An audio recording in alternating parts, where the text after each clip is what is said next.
মেহেদী হাসান খান পাকিস্তানের গজল গায়ক ও বলিউডের নেপথ্য কণ্ঠশিল্পী ছিলেন।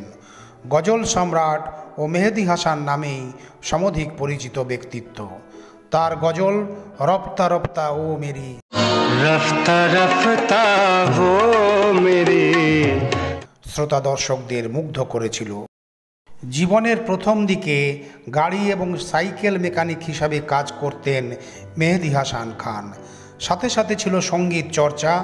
রেডিও পাকিস্তানে সুযোগ পাওয়ার পর তিনি বিখ্যাত হয়ে ওঠেন। তার গজল লক্ষ লক্ষ মানুষের মন জয় করে। উপমহাদেশের অন্যতম প্রবাদপ্রতিম গায়ক ও সুরস্রষ্টা ছিলেন মেহেদী হাসান খান।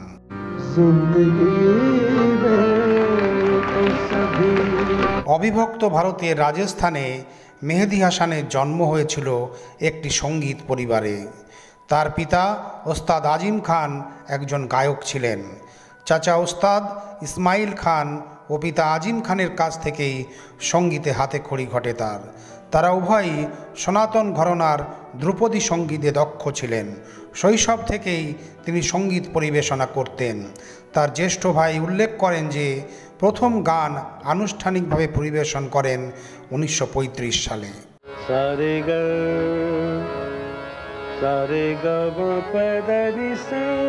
ভারত বিভাজনের পর 20 বছর বয়সী মেহেদী হাসান এবং তার পরিবার পাকিস্তানে চলে যান।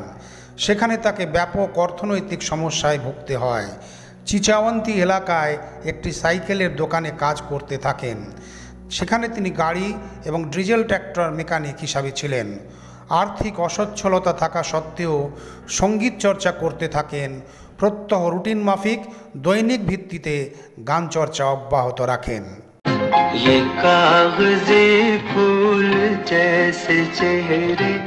1952 সালে মেহেদী হাসান প্রথমবারের মতো রেডিও পাকিস্তানে গান করার সুযোগ পান।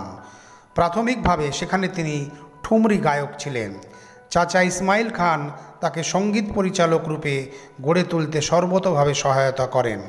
উর্দু ভাষায় রচিত কবিতায় তার আগ্রহ ছিল অনেক। পরীক্ষামূলকভাবে খণ্ডকালীন ভিত্তিতে তিনি গজল গাইতে শুরু করেন। রেডিও কর্মকর্তাদ্বয় জেডে বুখারি এবং রফিক আনোয়ার তার গজল গানের অনুরক্ত হন। তাদের আন্তরিক অনুপ্রেরণায় তিনি পাকিস্তান সহ প্রতিবেশী দেশ ভারতের সঙ্গীত ঘরানায় অন্যতম জনপ্রিয় গজল গায়কে পরিণত হন।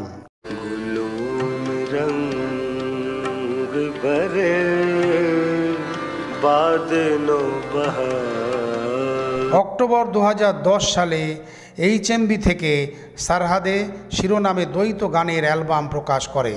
ধারণা করা হয় যে এটি ছিল তার প্রথম এবং শেষ দ্বৈত গানের অ্যালবাম। এতে তেরে মিলনা গানে লতা মঙ্গেশকরের সাথে গান করেন তিনি। গানটির সুরকার ছিলেন তিনি স্বয়ং। গানটি লিখেছিলেন ফরহাদ শাহজাদ। 2009 সালে গানটি পাকিস্তানে রেকর্ড করা হয়।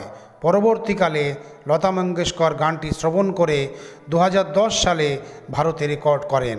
এরই ফলশ্রুতিতে উভয়ে মিলিত কণ্ঠে গানটি প্রকাশিত হয়। বাংলা ভাষায় মেহেদী হাসান গেয়েছেন অনবদ্য কিছু গান। ঢাকো না নয়ন দুহাতে, ঢাকো যত না নয়ন দুহাতে, বাদল মেঘে ঘুমাতে দেবে না, হারানো দিনের কথা, হারানো দিনের কথা মনে পড়ে যায়।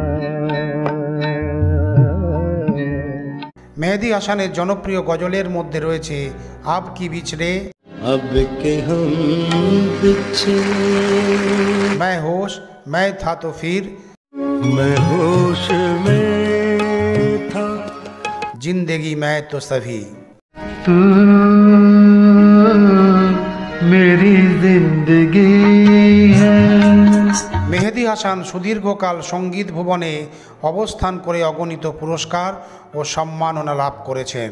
তার মধ্যে জেনারেল আইয়ুব খান কর্তৃক তমঘা-ই-ইমতিয়াজ, 1985 সালে জেনারেল জিয়াউল হক দিয়েছেন proud of performance, general Parvez Musharraf দিয়েছেন হিলাল-ই-ইমতিয়াজ নিগার পুরস্কার। 1979 সালে ভারতে জলন্ধরে সাইগল পুরস্কার এবং 1983 সালে নেপাল থেকে গোর্খা দক্ষিণা বাহু পুরস্কারে ভূষিত হন তিনি। কয়েক বছর ধরেই মেহেদী হাসান ফুসফুসের প্রদাহে আক্রান্ত হয়ে গুরুতর অবনতি হতে থাকে তার এবং শ্বাসকষ্টেও ভুগতে থাকেন তিনি। অবশেষে দীর্ঘ রোগ ভোগের পর 13ই জুন 2012 সালে দুপুর 12:22 ঘটিকায় সিন্ধু প্রদেশের রাজধানী করাচির আগা খান বিশ্ববিদ্যালয় হাসপাতালে তিনি মৃত্যুবরণ করেন।